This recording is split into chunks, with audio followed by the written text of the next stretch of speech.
Recording. What happened? Oh, look. So, guys, we just finished. I got a flash on. We just finished Old Forester, the lineup. We did the Bourbon Road series. We have, Old Forester, thank you guys. You guys hooked us up. We have Old Forester, the bottle opener, which also serves as a cork opener. It works quite well. Look at that. I never knew such things existed. Now, this is not Old Forester, of course, but I have Old Forester t-shirt, and I even have Old Forester the socks on. But they hooked us up. So this is Speakeasy After Hours Bourbon. It is our take, a layman's review of a bourbon or a whiskey or whatever that we have. So we have a palate cleanser of PBR. And we are doing a review of the Smooth Ambler. Now, before a month ago, I didn't know this existed. Nor did I. We went to French Lick Hotel and Casino and then had a delightful meal at the 1875 Steakhouse. Mm-hmm. And at the bar, we were just picking the bartender's brain. Hey, what's that one? He said, oh, it's pretty good. Let's try it. So he poured us a couple little sample shots of various bourbons that they had, this being one of them, and it is fantastic, and we have decided to carry it. Yep.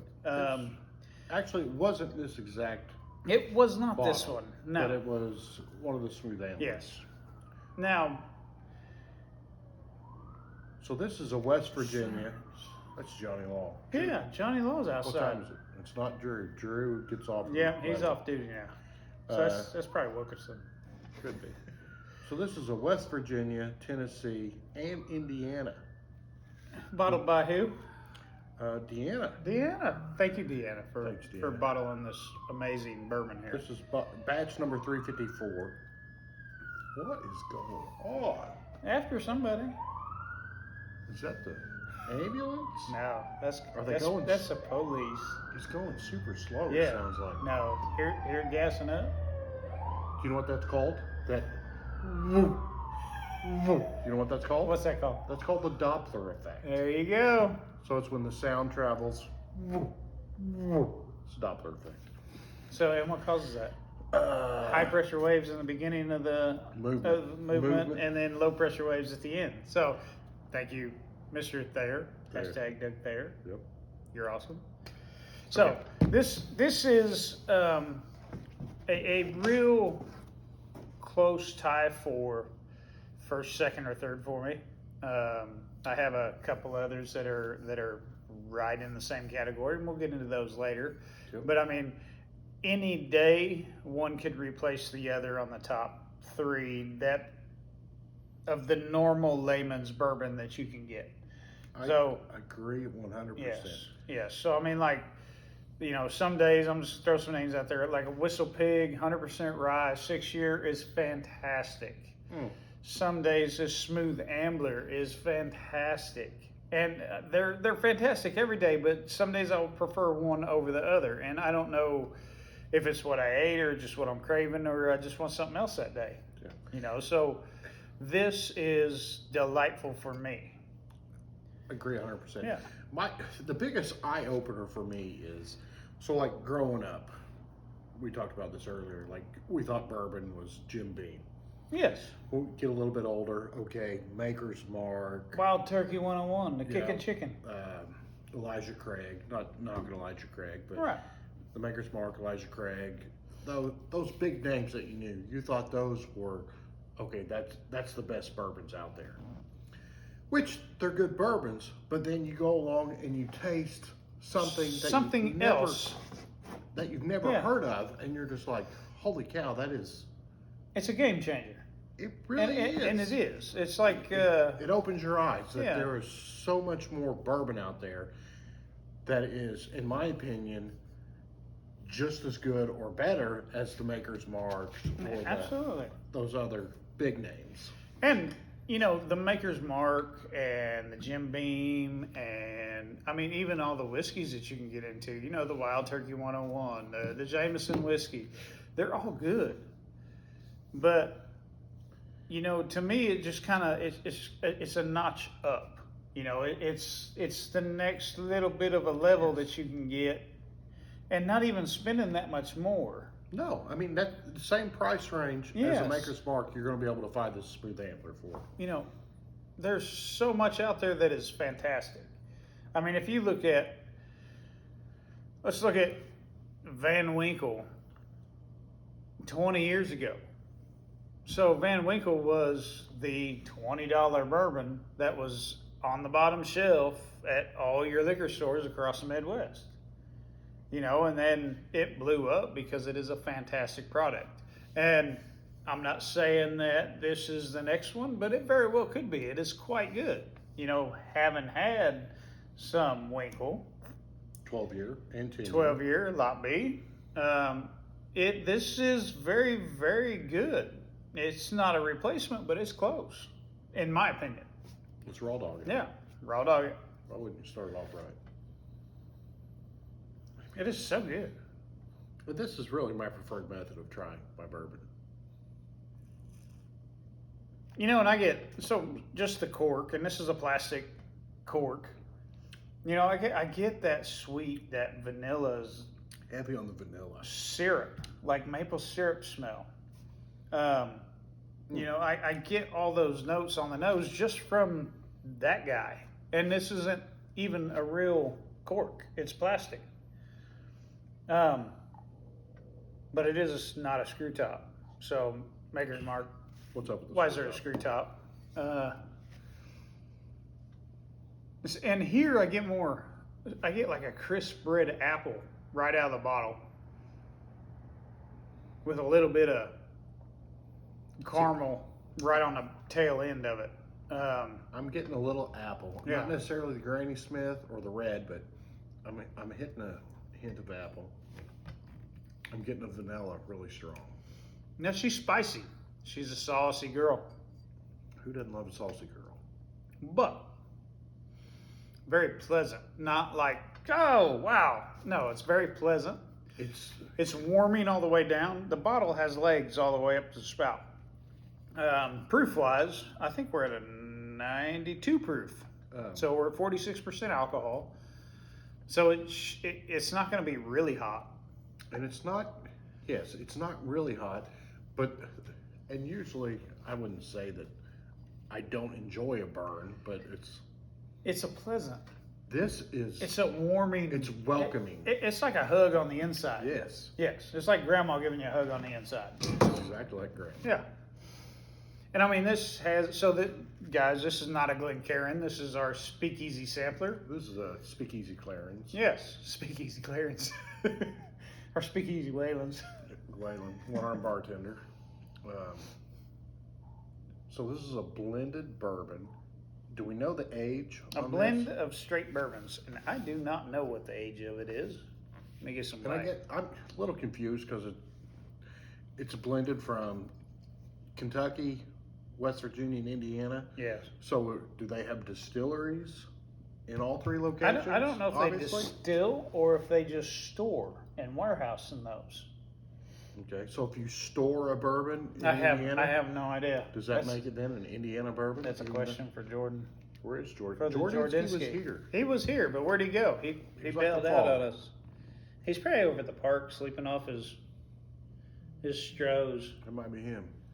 No, last day of It's school. cool. It's tomorrow. It's tomorrow. Is it midnight? Huh? Is it midnight? Not yet, because it Not said yet. tomorrow. I don't know 10 why- minutes to midnight. 10 minutes to midnight, folks. After midnight, we gonna let it all hang out. So, anywho, it doesn't say the age of this. I mean, we could look it up and do a little research on that. I'm sorry we did not do it, but like I said, this is a layman's review of this bourbon. So we're gonna try to describe it in a way that your average Joe is gonna understand. Now, Because I associate with an average Joe. not your 21-year-old that's fresh on the market. You know, as far as I just got my 21-year-old ID, I can go buy alcohol now. But you know, there's things that you acquire a taste to. And bourbon, I would say, is one of them, with the exception of a select few that are just innate and have that palate. Yep. And your taste changes with age. Like, growing up, I hated liver, period. I still hate liver. My taste has not changed. But fried okra, I love fried okra now. And you get a 21-year-old kid that comes out and buys a bottle of this because he watched our bourbon review video, and he's going to drink it and go, "Oh, that stuff's horrible." Yes. Put a cork on it. Let it set for 15 years. Let it set, and it's not going to age anymore in glass, but your palate's going to change. It's going to get acquired taste. So you're going to start picking up all the subtle differences on the nose. So as a layman of 43 years and a layman of 45 years, correct? That's kind of the audience that we're pitching to.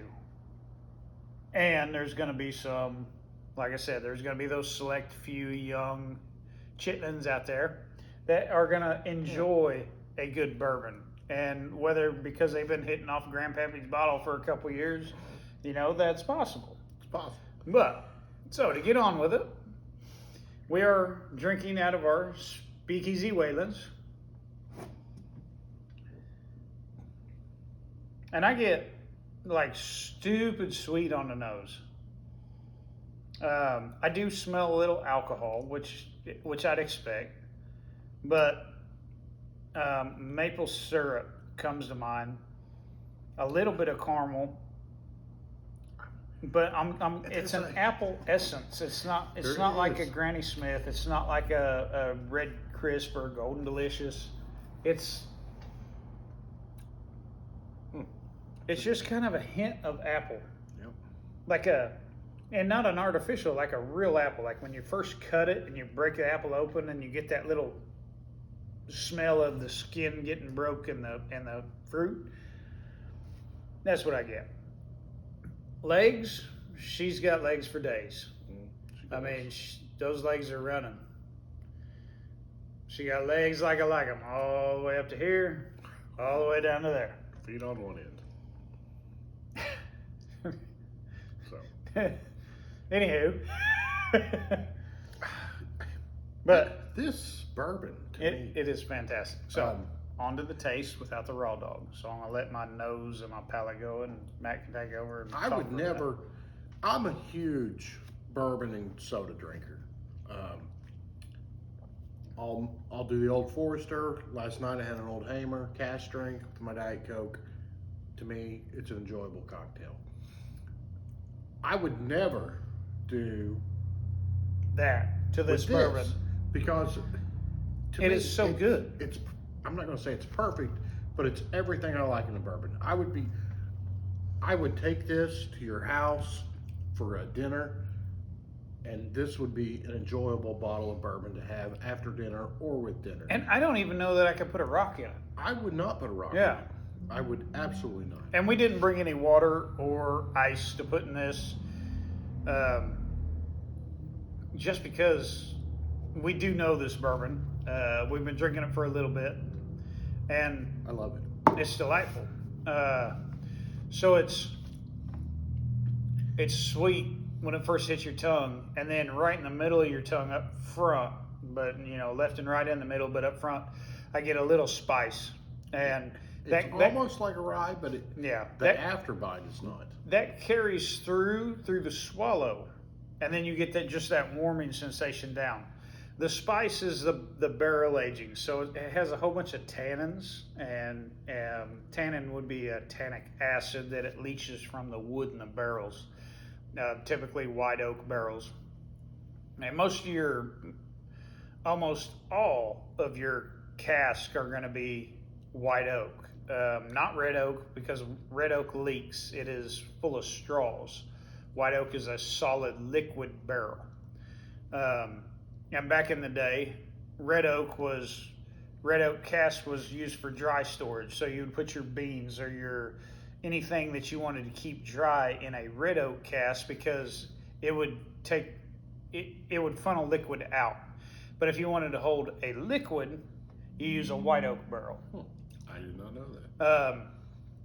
And I mean, the Coopers out there, you know, and Coopers, I don't mean by like, my name's Cody Dobner, hi Gary Cooper. I mean the Coopers as far as the cask makers, the barrel makers, you know, correct me if I'm wrong, but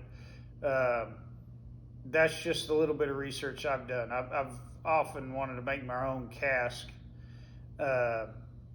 and almost did it out of red oak, and glad I didn't, because it would all leached out and be gone. But so I get that. Oh, I just spilled that. I get that little burn on the tongue.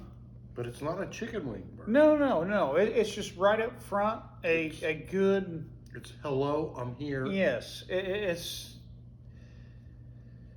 not like a habanero. It's more like a pepperoncini. You know, just a little. I'm warm. I'm here. Let's get this thing. Let's get the party started and on with the drink. I mean, I'm getting an oaky smell. There's oak on the taste and the smell. Yes, I'm getting it more on the smell. That's probably coming from right here. It's heavy oak on the table. Yeah. So my bad, guys. Not so much here. Yeah, not so much here, but right here. So I got to get a little bit more. And maybe that's why I like it, because I did the double oak a couple weeks ago with Toby, and I enjoyed it. Yeah, and I'm not a double oak guy. I like the sweets more so than the spice. And it's just what my palate prefers. I don't mind the spice, but I prefer the sweets. So, like a wild turkey is going to have a lot of caramels, a lot of vanillas, a lot of everything up front. And when you drink it, it's nice and smooth and kind of gives you a little hug. Even though it's 101 proof, it's very, very good. This one has more barrel, that tannic acid that's leached from the white oak barrels, charred white oak. And it's going to give your tongue a little smack. I'm getting the pipe tobacco too. Yeah. Take it, empty glass. Notice the difference. Yeah, I get the pipe tobacco like bang. Yeah. Because there's no alcohol in this one. Which we didn't do that with the Old Forester. So yeah, this one's gonna smell like Prince Albert in a can. Prince Albert in a can. And this one, with liquor in it, disappointed. I didn't notice this earlier on our other video. Is quite clean and clear, but you're getting the alcohol, which is for me, it's deceiving. And the soft, well, the alcohol hides a lot. It does. This is and so when you engage a bourbon and you have this little speakeasy Wayland here, and you nose it, you're going to get that alcohol little burn on the nose. Give it a little blow, and it makes it, the alcohol goes away, but a lot of that trapped aroma does too. But you're going to get that immediate caramel, that the other smells that go along with it. Now, once you do that and you take that first drink, so you've already appreciated, you told your nose that this bourbon's going to taste like this. When you drink it, get a little bit right in the middle of your tongue, but don't swallow. I'm not saying hold it in one spot, but you want to kind of engage all the taste buds of your tongue. Muddle it in your mouth. Yes. And then I push my tongue to the roof of my mouth, swallow the bourbon, and then go ahead and let it get about halfway down where you can feel it just go down a little bit, and then open my mouth and pop the tongue off the roof, and that's going to let your tongue get some oxygen, which is going to oxidize some of those flavors and start to kind of flavor pop on your tongue. So you're going to get the sweets on the sides, the salties, the sours, anything like that you're going to get. And then after all that, take your tongue and suck the bourbon off your teeth, and you're going to get the sweets and the sugars and all that. It's really, really, really weird. And that's just how I drink a bourbon, and it's not taught. It's just something that I learned, and I haven't been drinking bourbon that long. I mean, probably 3 years. 3? Yeah, 3 years maybe. I don't know.